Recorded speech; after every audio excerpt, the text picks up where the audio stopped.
Pierre Poilievre on a hot streak as he shows reporters once again that if they lack common sense, he's going to shut them down and put them in their place. Let's get into it.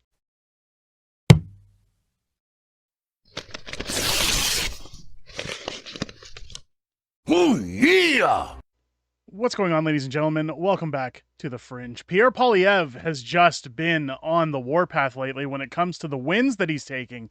Now, he's holding a press conference earlier this morning in Montreal. In fact, it just wrapped up not too long ago at the time of filming this video. And one thing I wanted to touch base on, because while we see Pierre talking about pumping the brakes and stopping the crime on car theft by fixing things with contracts within the CBSA and enabling new hire agents the ability to stop stolen vehicles from going to corrupt foreign criminals, he took some time out of his day to answer questions. Now, of course, the typical liberal, what do we call this? The League of Government Presstitutes came out in full force to charge Pierre with questions. Of course, one of the hottest topics that everyone's talking about lately in government is Danielle Smith and her decision on what to do with limiting access to transgender medications and operations, procedures within the province of Alberta. Again, if you've been under a rock and if you've missed the details, Danielle Smith has basically outlined that if you're under the age of 17, you will not have access to things like puberty blockers. You cannot mutilate your bodies. That if you're going to refer to yourself under a certain pronoun within school, that it's the school's obligation to inform the parents.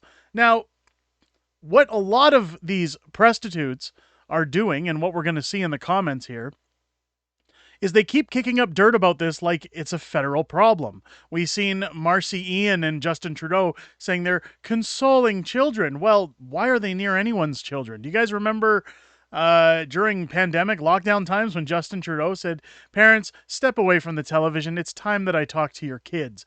Why do these creeps think that they have any obligation to Canadian children or rights to address or have anything to do with our children? I find it so funny. What people really leave out of the equation, the fact that this is a provincial matter. It has nothing to do with the federal government. But of course, government-paid shills, government-paid prostitutes want to come out in full to showcase why Pierre's such a bad person, because he's not condemning Danielle Smith, just like he didn't condemn her for having Tucker Carlson in the province a couple weeks ago for an interview. Let's hear how Pierre shuts down this interview, because boy, it's glorious. And then we're going to get into some more clips, but let's get into this one first. Good morning, Mr. Poilievre. Justin Ling, freelance. You often said you support medical freedom, that you oppose the state imposing medical choices on the Canadians.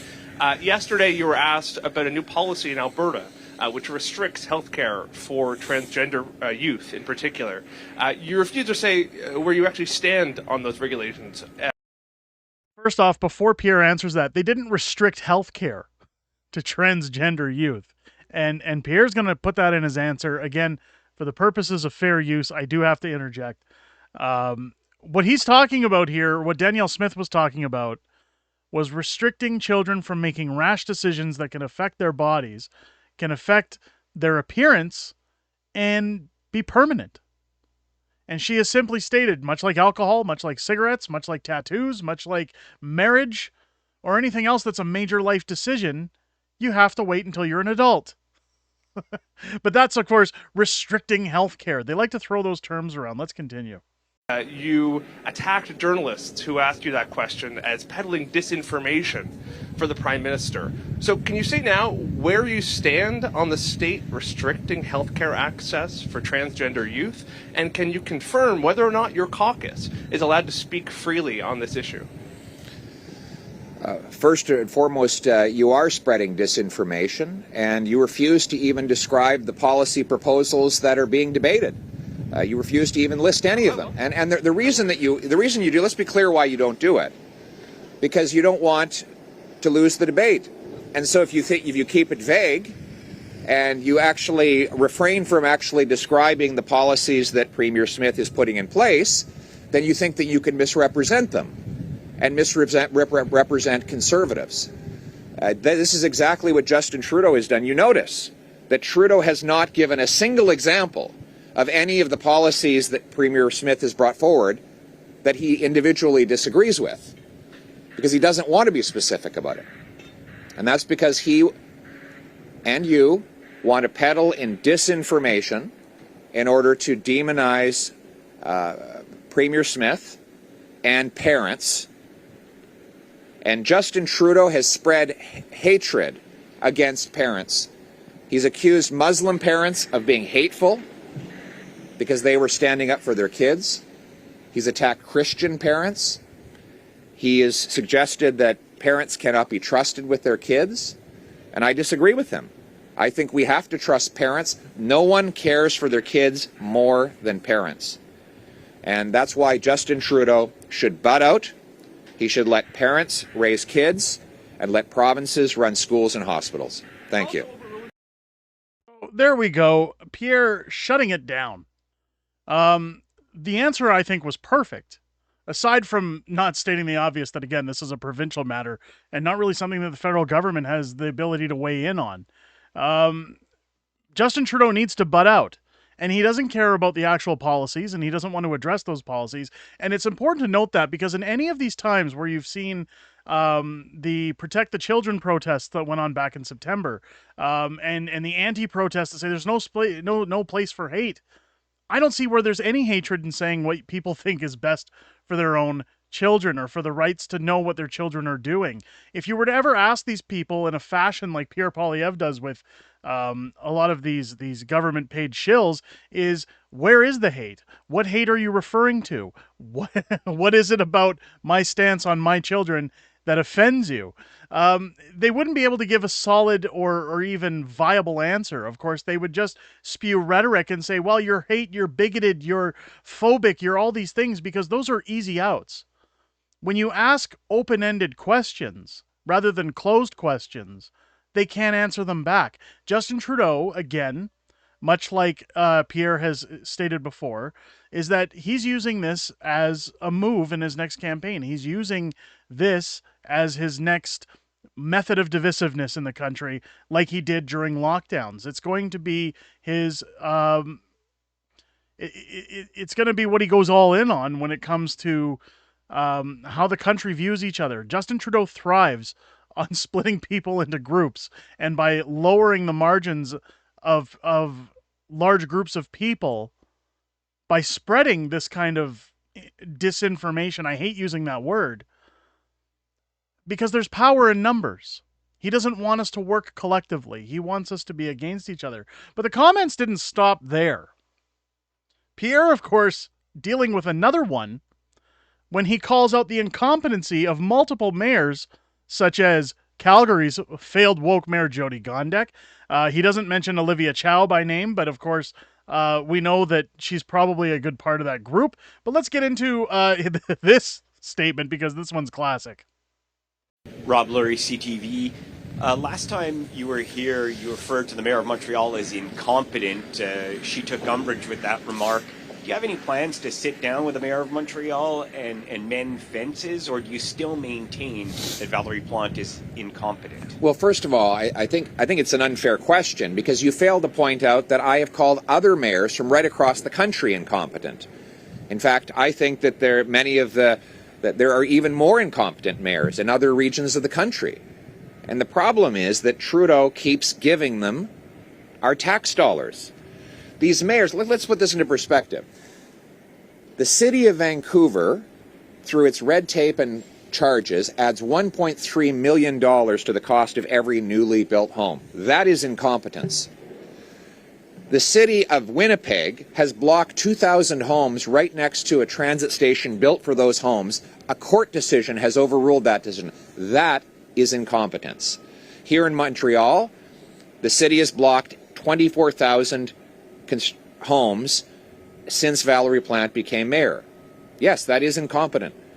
And so, like the former mayor of Vancouver, the current terribly incompetent mayor of Calgary, who wanted to put a tax on bags the other day, these mayors don't deserve more of our tax dollars to waste and block home building. My common sense plan is to require cities permit 15% more home building per year as a condition of getting their federal money.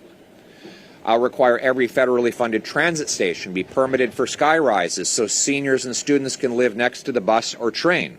I'll sell off 6,000 federal buildings and thousands of acres of land to build, and I'll tackle the incompetence at the federal agency, CMHC, by requiring that they deliver financing for apartments within 2 months, not 2 years, and if the executives don't hit that target, they will be fired by law.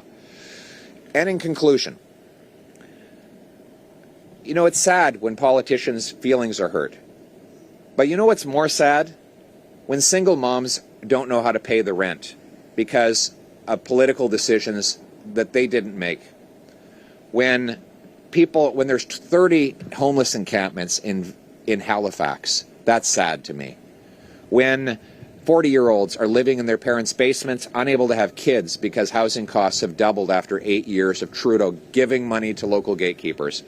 So I am more concerned about the well-being of the single mom or the senior who can't pay their rent than I am about the feelings of incompetent politicians from the Pacific all the way to the Atlantic.